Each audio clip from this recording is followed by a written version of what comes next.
kiiskan waxa uu qaatay muddo 18 sano ah ilaa haatanna gacanta laguma soo dhigin qofkii ka dambeeyey oo meydka gabadhaneyti waxa la dhex dhigay gurigeeda weliba sariirta hoosteeda ayaa lagu qariyay hooyadeed iyo aabeed qolka ay jiifanayeen waa la arkay meydka waa la baaray 4 qof ay boolisku ay ka shakiyeen 4taasiti qof waa la baaray ilaa qof ugu dambeyn looga shakisanaayo baaritaano dheeri inta lagu samayn maagay uu diiday qofkaasiti arrintu maadaama ay dheeraatana maxkamaddu waxa ay tiri booliska arrintaani iska soo afjara laakiin boolisku ilaa haatan waxa ay ku adkaysanayaan in mar uun gacanta ay ku soo dhigi doonaan dilaaga qisadan muuqaalkan ku faahfaahin doonaa balse tan gudgelin muuqaalka mar kale waxa ka codsanaa in muuqaalkani taalay garaysiin share garayso haddii aad ka mid yihiin baaweynta nagu xiran nagu soo biirto ood ku maasata waqtiga ku bixinaysa daawashada muuqaalkan aanu gudagalno muuqaalkeena maanta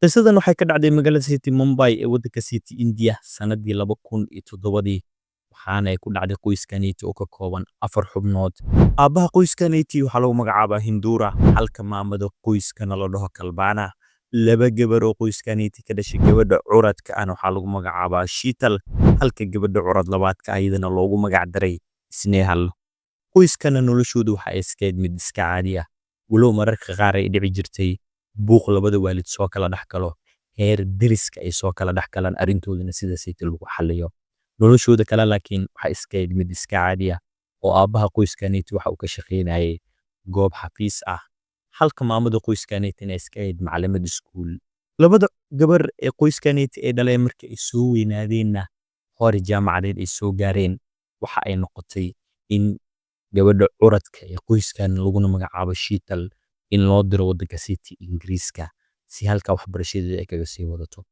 curad labaadka gabadhan lagu magacaabo Snehal iyadoo waxa ay ku hartay waalidka college magaaladeeda ka dhiganaysa cilmiga injineeriyadda iyadoo halkaas ay ka baranaysay da'ad ahaanna waxa xilliga ay jirtay 20 sano maalnimadaas ay ku aadaneed 19 bishii 7 2007 qoyskaniti waxa ay ahayd maalin taariikh mugdiyo ku reebto waxaana dhacday in maamada qoyskaniti xilliga ay ka soo dhawaxday shaqada abaaro 10 saac iyo bar galabnimo ama 4 barka galabnimo guriga ay timaado albaabka guriga ay soo gargaraacday gabadheeda waa ay ka furi jirtay inta badan maalnimadaas laakiin waxa dhacday in maamada albaabka ay gargaraacdo wax jawaabna ay weyso ilaa heer ugu dambeyn albaabka iyada iska soo furto sidaas ay tin guriga ugu soo gudubto laakiin maamada guriga markii ay soo gashay waxa ay noqotay in ay aragto qaybaha kale ee gurigana in ay xirxiran yihiin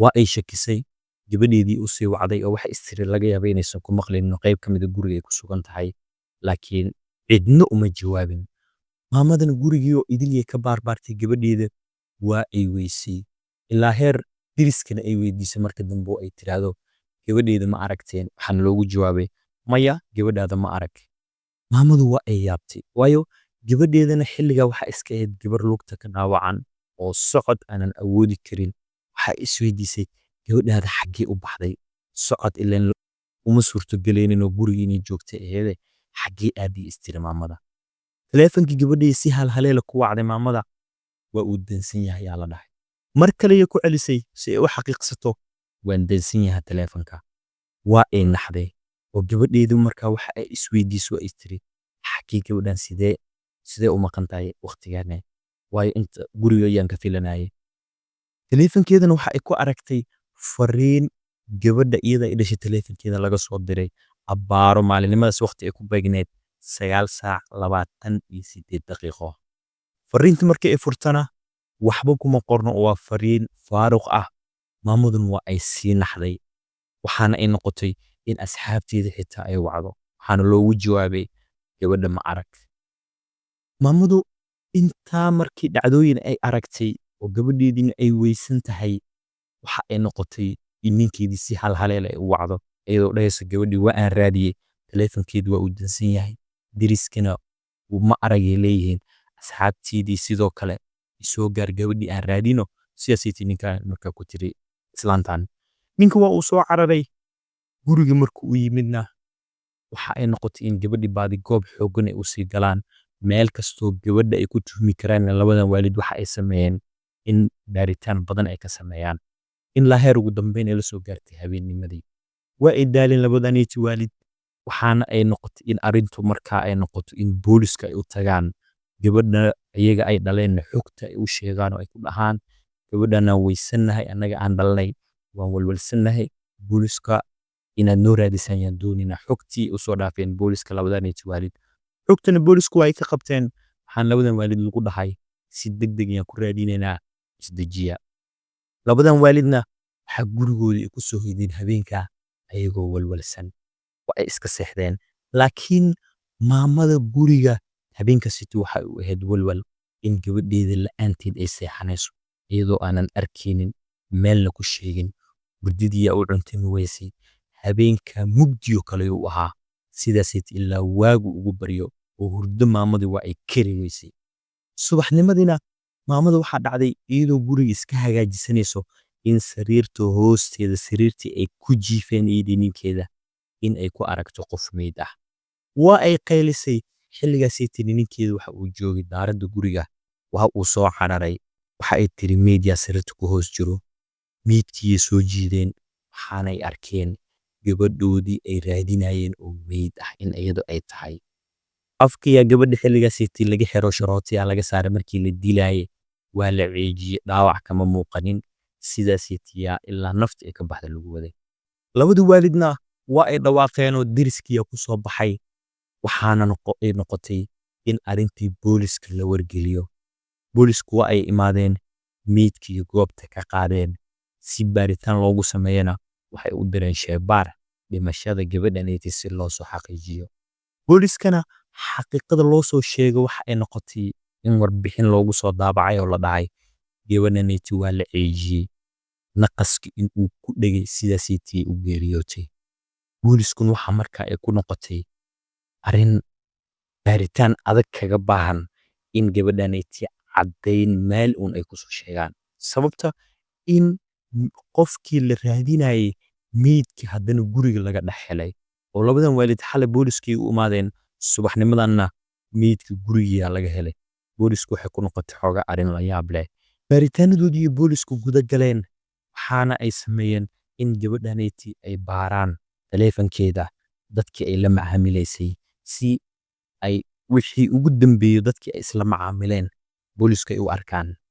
Waxa ay noqotay in boolisku ay soo qabtaan ninkan oo lagu magacaabo Hiirin.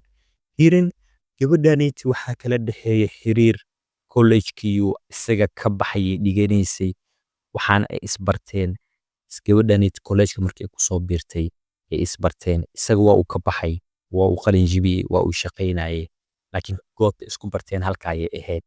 Xiriir jacayl ayaa ka dhaxeeyay labadoodana markaa sidaasaytii ku wada socdeen. Laakiin boolisku waxaa ninkaneeti ay weydiiyeen su'aalo oo ay markaa ka mid ahay gabadhan ma ka warqabta xaaladdeeda waxaan ugu jawaabay maya. Waxa ay sidoo kale markaa sii weydiiyeen booliska maalinimadaasaytii wax miyaa jiray oo iska warqab ah mayuu ku dha aniga goobteeda shaqadii aan joogay laakiin gabadhaneeti waxba iskama warqabin. Booliskuna ninkan si baaritaan xooggan ay ugu sii sameeyaan waxa ay noqotay in taleefankiisa baaritaan ay ku sameeyaan goobta maalintaasaytii uu ka daarnaa. Ninkanna taleefankiisa ma wadaarnayn maalintaasaytii waa uu dansanay maalintaasaytii idil waxaana ninkaneeti boolisku ay u sheegay oo uu ku dhahay maalinimadaasaytii subaxdii 3 saac ilaa habeenkii maqribkii goobteeda shaqadii aan joogo aniga meel lama bixin taleefankaygana waa uu ii daarnaa oo kale. Boolisku markay waxay ku dhaheen waan xaqiijinay taleefankaaga waa uu dansanay maalintaas wuxuu dhahay haa marna waa daaray dad yaan sugayay taleefanka haddana waa uu iga damay mana jaaj gareenano cilad bateriga iyo taleefanka qabay sidaasaytii maalinta taleefanka iga dansanay. Boolisku ninkan jawaabta uu siiyo maadaama ay ka shakiyeen wax ay sii noqotay in caddayn dheeri ay sii raadiyaan waa ay baxeen goobtiisa shaqada ay tageen si maalintaasaytii goobta shaqada uu joogo ay u xaqiiqsadaanna waxa ay booliska ka codsadeen goobtaas attendance-ga dadka shaqaalaha ee soo xaadiray maalintaasaytii in loo soo daabaco ninkan kuma jiro. Boolisku waa ay ka sii shakiyeen waxaana markaa ay noqotay in su'aalo kale ay sii weydiiyaan oo ay dhahaan goobta maalintaasaytii maadan joogin attendance-ga kuma jirin goobtan shaqadan joogaan leedahay sidee wax u jiraan. ninkaanna 3 caddayn ah oo asxaabtiisa ka mid ah goobta kala shaqeynaya ayuu xilligaasaydi soo qabsaday, isagoo ku dhahay booliiska u sheega. Nimankan weydiiya ayuu dhahay, aniga goobtii aan joogay maalintaasaydi goobteydii shaqada meelna uma bixin. Boolisku waxa ay noqotay maadaama caddayn dhaba ninkaanayta aysan ku haynin in ay noqoto in baaritaankooda ay sii wataan. Waxaa sidoo kale haddana booliska markaa ay baaritaano ay noqotay in deriskana ay weydiiyaan qoyskan xaaladooda in ay iswareystaan markaa. Waxyaabaha loo tilmaamana waxaa markaa ka mid ah oo deriska ay dhaheen way dhici jireen mararka qaar in hooyada iyo aabbaha ay isqabsadaan, buuq zaa'id uu jiro kale. Aabbaha qoyskanaytana xataa gacan qaad uu samayn jiray. Oo mar waxaa jirtaba in gabadha curadka ah ee shiital Ingiriiska ku maqan in booliska ay kaga soo dacwootay aabbaheed iyadoo dhahaysa markii aan isku dhacno hooyo iyo aabbe isku dhacaan aan kala dhexdhexaadin maagno ana inaga xitaa waan gacan qaadaa oo waa uuna baabi'iyaa. Waa ay jirtay arrintaasaytii booliska in mar loo soo sheegay. Boolisku haddana waxa ay noqotay inay sii baaraan labadaanayti waalid xaaladda dhexdooda ka taagan. Maadaama booliskana loo sheegay oo derisku ay ku dhaheen gabadhaanayti Sneha lagu magacaabo. Labadu waalid marka isku dhacaan hooyadeed iyo la safan jirtay. Boolisku waxa ay isdheen bilow aabbaha intuu ku xanaaqaba gabadha uu dilay. Baaritaanka waxa ay sii noqotay haddana booliska in labada waalid xaaladii dhexdooda ka taagnayd baaritaan inay ku sii sameeyaan. Waa la wareystay dhexdooda. Waxa markaa haddana sii soo baxay in labadaanayti waalid waxyaabaha isku dagaalayeen ay ka mid ahayd in maamada qoyskanayti uu jiray qof qaraaba la ah uu soo booqan jiray inta badan. Ninkan uu ka hinaasi jiray waxa uu dhihi jiray ma ku soo booqan karo. Laakiin maamadu waxay ku tiri ninkaanayti qaraabo uu leeyahay wuu soo booqan karaa gurigu imaan karaa waa caadi. Buuqooda waxyaabaha qaar ee ka dhalanaya sabab waa uu ka mid ahaa arrintaasaydi. Waxa ay noqotay boolisku haddana ninkaasaydi kale inay ka sheekiyaan is dhahan bilow amuu ninkaasaydi kalena uu gabadha uu dilay. Boolisku marka waxa ay noqotay in calaamad su'aal ay ku noqoto meel ay u saariyaan ay gelin kari waayaan gabadhaanayti yaa dilay. Xagee meydkeeda dusha markaa loo saari karaa lagana xisaabtami karaa. Arrintu waa ay ku jahwareereen. Waxa ay noqotayna in boolisku marka dambe ay soo qabtaan qoyskanayti hooyada, aabbaha, qofkaasaytii qaraabada la ahaa iyo gabadhaanayti ninkii xiriirka kala dhexeeyay. Qalab yay u adeegsadeen oo maskaxdooda iyagoo ku xiraayo. Qalabkaasaytiina waxaa markaa uu sheegayaa jirkaaga maskaxdaada dareen ahaan responsiga aad bixinayso iyo wax adiga aad sheegayso yaa laga cabir qaataa xaqiiqadoodu in ay iska agdhow yihiin oo kale. Aabbihiyaa la baaray booliska kama ay sheekinin wax warbixin qaldan qalabkaasaytii lagu xir uma sheegin oo hadalka responsiga jirkiisa uu tilmaamayo hadalka uu bixinayo aabbaha waxa ay noqotay isku mid. Hooyadii sidoo kale ninka qaraabada la ahaana sidoo kale. Laakiin boolisku waxa ay ka shakiyeen ninkan gabadha xiriirka kala dhexeeyay. Waayo ninkaasaytii qaabka uu u jawaabayo hadalka iyo qalabka jirkiisa ku xiran responsiga uu bixinayo waxa ay tilmaamayeen in xoogaa ay kala duwan yihiin. Booliskuna maadaama ninkaanayti ay caddayman badan oo aan ka ahayn inay hore markaasaytii uga shaqaysanaayeen ay sii haynin. Tan laakiin waxa ay sii noqotay haddana in arrintoodii ay sii xoojiso. Ninkan taleefankiisa maalinta waa uu dansanay, goobtiisa shaqada waa uu ka maqnaay. Haddana waxaa markaasaytii jirta in qalabkanayti wax ka duwan wixii markaa uu sheegay afkiisa uu ka soo baxaya hadal ahaan iyo qalabkan responsiga uu bixinayo oo kala duwan yihiin ninkan. Boolisku ninkaanayti waa ay ka shakiyeen. Su'aalihii sii weydiiyeen oo markaa waxaa ka mid ahayd ay dhaheen booliska gabadhan isku dhacya sidiina ma jira imaadeen oo waqtiyada hadda ugu dambeeyay waxaan ninkaanayti uu dhahay xaaway jirtay in mararka qaar isku dhici jirnay hadda markii ay dhimanaysana isbuuc ka hor yaaba isku dhacnay waxaan iskula dhacnay dad asxaab ay la ahayd oo aanan doonaynin oon ka helin yaa ka hardhahay way igu diiday waa isku dhacnay waa isku buuqnay laakiin markii dambe waa raaligeliyay uu dhahay xaafadeedii ugu tagay. Boolisku waa ay sii shakiyeen haddana. Waxaa markaa boolisku ay noqotay in ninkaanayti dabagalo badan ay ku sii sameeyaan wax caddaynana waa ay ka waayeen. Sanadii 2010 yaa markaa la soo gaaray.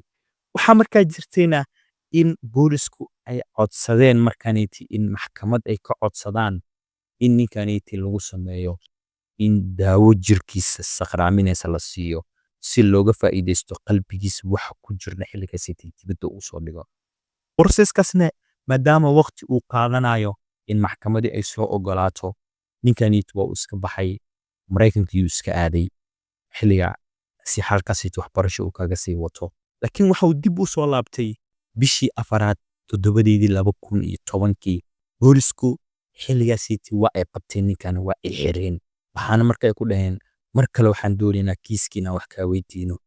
Ninkan markan waa uu xanaaqay. Waxa uu dhahay dhowr mar yaa baaritaan igu sameyseen oo ay xirteen saldhigga booliska ay keenteen. Su'aalo badan waa ay weydiiseen. Wixii aan ogahayo idil oo kiiskaneytu ku saabsan waa idiin sheegayo ninkaneytu dhahay. Booliska halahan ka bacdi waxa uu ku dhahay ninkan hal cadeyno marka ugu dambeeya aan ku kala bixi karno. Naarko yaa idiin sameynaya systemkaasaytii. In daawadaasaytii aad i durtaan yaa idiin ogolaanaa oo aan sakhraamo si runta waxyaabaha qalbigayga ku jiro ee aad shakisantiin inaad beenta ka sheegayo dibadda aan ugu soo dhigo. Waa idiin ogolow dhahay. Maxkamadda laakiin codsi dhammaystiran ka keensada. Markaas ka bacdi yaan ogolaanayaa in aan idiin sameeyo howlahaanayti. Boolisku waxay ku dhaheen okay, laakiin waxay dhaheen ma bixi kartid, waa joogaysaa inta maxkamadda ay ka soo ogolaanayso dibadda uma bixi karto waddanka. Okay waayuu ku dhahay keensada. Bishii shanaad 4teedii 2010kii maxkamaddii u soo ogolaatay in booliska systemkaneytu ay sameyn karaan. Waa ay soo bixeen booliska, ninkan yaa la soo qabtay. Ninkan waxa uu dhahay ma ogoli.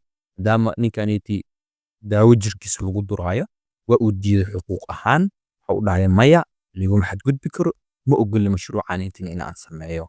Boolisku waxay dhaheen hay waaba shalay waa inoo ogoleedo caddeynta ugu dambeeya ku kala bixi karnaa. Caddeynta taas idiin sameynaa Soomaalida dhihin. Maxkamaddii ogolaasho ka soo qaadanay. Haddana waa aad diidaysaa. Waxa uu dhahay aniga xuquuq ahaanteyda ma doonayo in ay wax xadgudubtaan. Daawadaasaytina ma doonayo in la igu duro. Arrintaanna maadaama ay daba dheeraatay waxa ay noqotay in booliska maxkamad ay ku dhahdo maadaama xuquuq ahaana ninkaneyti daawada ogolaanshadiisa la'aantiis aan lagu duri karin in maxkamadda ay tiraahdo kiiskaneyti waa uu daba dheeraaday. Wixii cadeymo ah teesaana iska keena booliska in la dhaho kiiskan halaasaa lagu laabo. Booliskuna waxa arrinta marka ay ku noqotay xujo ninkaneyti maadaama uu u diiday wixii ugu dambeeyay ay ku kala bixi kareen oo ay aaminsanaayeen in xog ay kaga heli karaan. Waa uu diiday ninkan. Kiiska waxa ay noqotay in ninkaasaytii maxkamadda la dhaho booliska iska laaba cadeymo ah heesaana intaasaytii ku haaya. Haddii wax kaloo dheeriya soo baxaan waan arki doonaa. Ilaa haatanna muddo 18 sano ah gabadhaneyti Isneehal lama oga sababta u geeriyootay. Oo ninkaneyti boolisku waa ay ka shakisan yihiin. Baaritaano walba waa ay ku sameeyeen. Caddayn ee maxkamad ku horkeeni karaan ogama soo bixin. Laakiin boolisku waxay ku adkaysteen in maalin uu ninkaneyti ama qofkii ka dambeeyaba gabadhaneyti dhimashadeeda in bannaanka ay soo dhigi doonaan xogtiisa. Waxaana kiiskani uu iska noqday mid haatan weli iska furan oo gabadhaneyti qofkii dilay aana la soo helin. Waad ku maadsantahay waqtiga ku bixinayso daawashada muuqaalkan ilaa heer dhammaad inaad nala soo gaartayna mar kale waan kaaga mahadcelinaa. Fadlan muuqaaladaneyti sii faafi qisooyinka channelkana ku soo biir si halkaneyti haddii aad xiiseynayso qisooyinka muuqaalada xigay aan soo gelin aysan ku dhaafin.